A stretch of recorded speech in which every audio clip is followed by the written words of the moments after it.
Hello, thank you so much for joining me today to chat about how you can use behavioural science and nudging to make better investing decisions.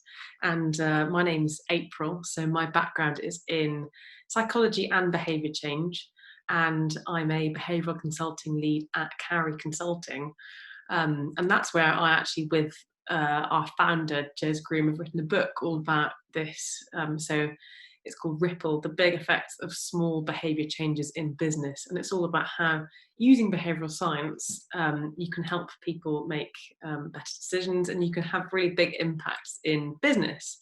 And at Cowry, we're really lucky with our client list. So we've got an amazing client list, and the bread and butter of what we do actually is helping financial services clients communicate with their customers and create better customer experiences in what can be quite a confusing and complicated sector. So we work with people like Aegon, Standard Life, HSBC, Legal & General, Quilter, Fidelity, the list goes on.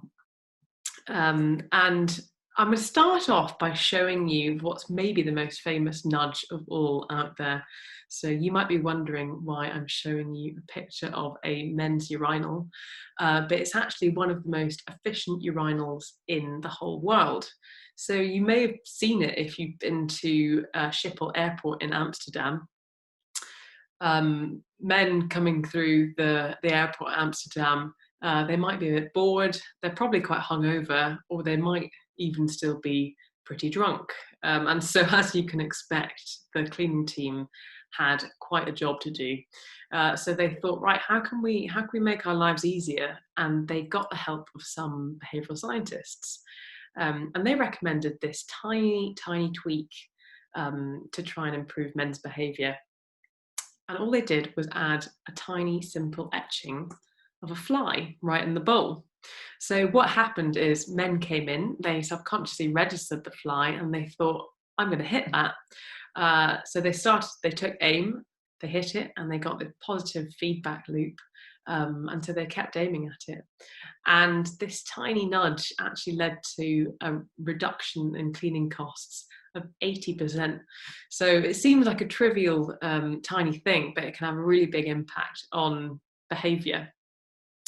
And sometimes it can be life-changing, you know. So this chart here, it shows you the percentage of people in different countries who've agreed to donate their organs. So on the left-hand side, you've got the countries in grey. So you've got Denmark at just 4% there. And on the right-hand side, in orange, you've got much higher donation rates. So Portugal at 100%. And the only difference for these countries is how they're asking their citizens the question of whether they want to donate their organs. So if you are a resident of the UK, like me, you're asked to check a box if you actively want to participate in an organ donor programme. So you have to actively opt in. Whereas if you are living in France, for example, you're automatically opted in. So you have to check the box if you don't want to participate in an organ donor program. And so that tiny nudge using what we call defaults has this massive impact on people's behaviour. And this is exactly the same principle that we now have in the UK with pensions. So we're now automatically opted in to save money into our pensions. And that's a really effective way of using behavioural science to help people save more for their futures. So I'll give you a little insight into what's going on in our brains when we're responding to nudges like these in our environment. And put simply, we've got two different ways of thinking, two different systems of thinking. You might have heard them referred to as thinking fast and thinking slow.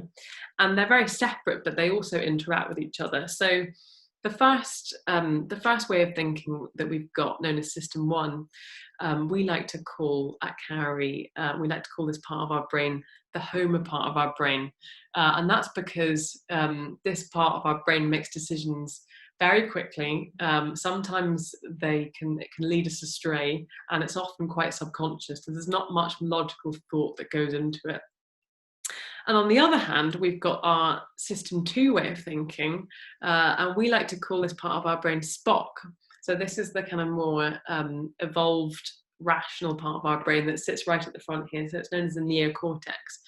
And this is the part of our brain that we'd use to make quite complex decisions. So, for example, if you were weighing up several different investment options, you'd need to engage this Spock part of your brain. And they are separate, but they do interact with each other. But you'll probably be surprised to know that just how much time we spend using this Homer part of our brain. And scientists think that it's somewhere between 90 and 95% every day we're using this quite automatic and often irrational way of thinking.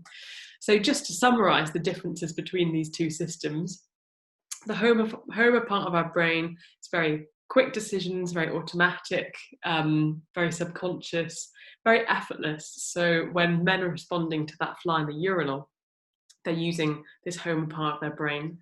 Whereas system 2, the Spock part of our brain, is a lot more effortful, it's a lot more self-aware, it takes us a lot more effort to engage that part of our brain, and it's quite reflective.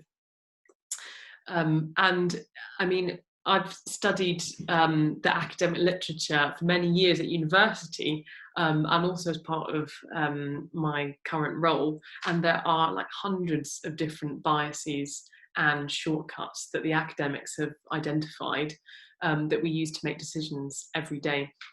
And what I'd like to share with you today are 3 of those that we talk about every day with our financial services clients that can get in the way of us making good investment choices, and which, you know, can also flip them on their head and help us actually make better investment decisions.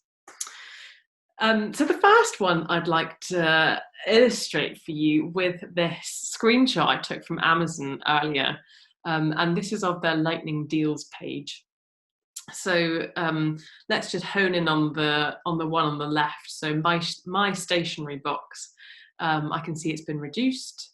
It's got 30% off, but crucially, I can see that 88% of them have already gone, and that the offer is actually going to end in 6 hours, 32 minutes and 34 seconds. So even if I didn't particularly want it before, I'm now thinking, gosh, this is a scarce resource. I better act quickly if I want to get this stationery box. And here they're using this principle that we talk about all the time in behavioural science called loss aversion. So it's actually really well established that we feel the impact of losing something twice as much as we would acquiring an equivalent gain. So they did a really interesting study of this with teachers. So they were interested in whether it was going to make a difference. Do we give teachers their bonus at the end of the year to reward their past performance, or do we give them the bonus before the year's even started and say, we'll take it away from you at the end of the year if you don't perform as well? And what they found is that when they gave teachers the threat of taking the bonus away, it actually boosted their performance a lot more than if they gave it to them at the end of the year. So that's a really nice example of how loss aversion can play into our relationships with rewards and money. Another bias I'd like to introduce you to is going to be illustrated really nicely by these 2 packs of beef. So they look pretty similar, but if I kind of point out to you on the label that the one on the left says it's 10% fat and the one on the right says it's 90% lean. So if I asked you which one you'd prefer, if you're anything like me, you'd probably prefer to go for the one on the right, the one that says 90% lean.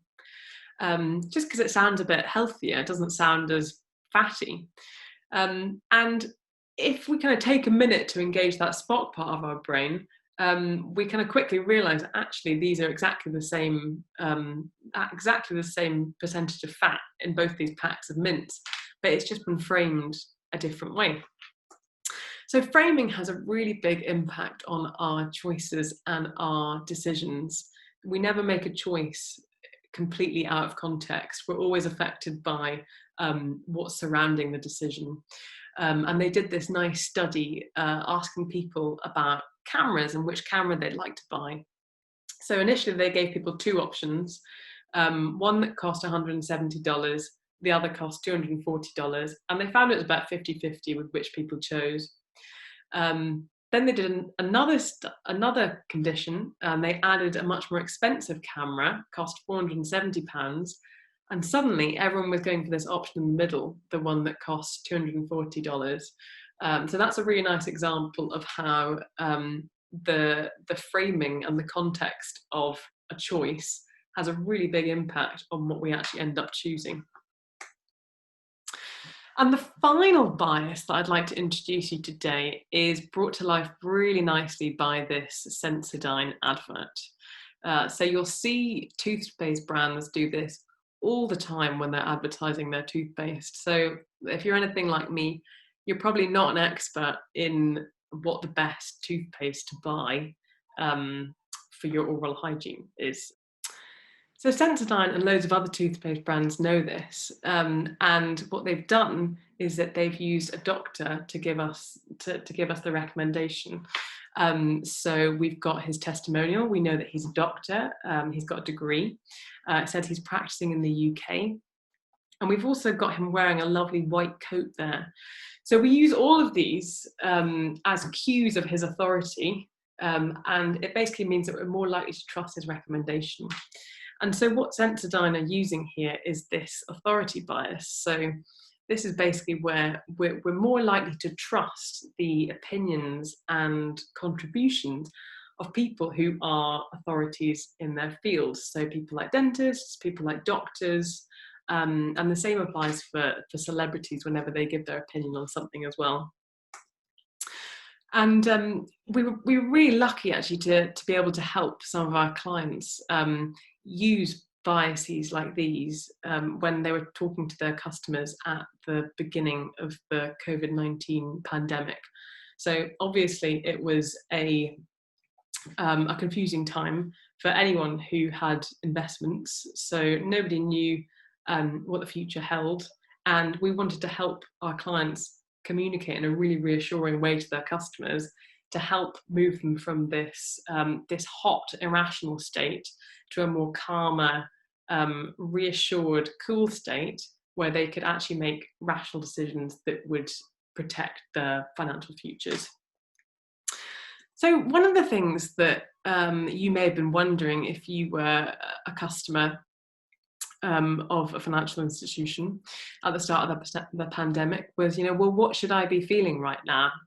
And this is something that the company might have said. So they might have said, you're likely to be concerned about the impact that market falls may have on your pension investments.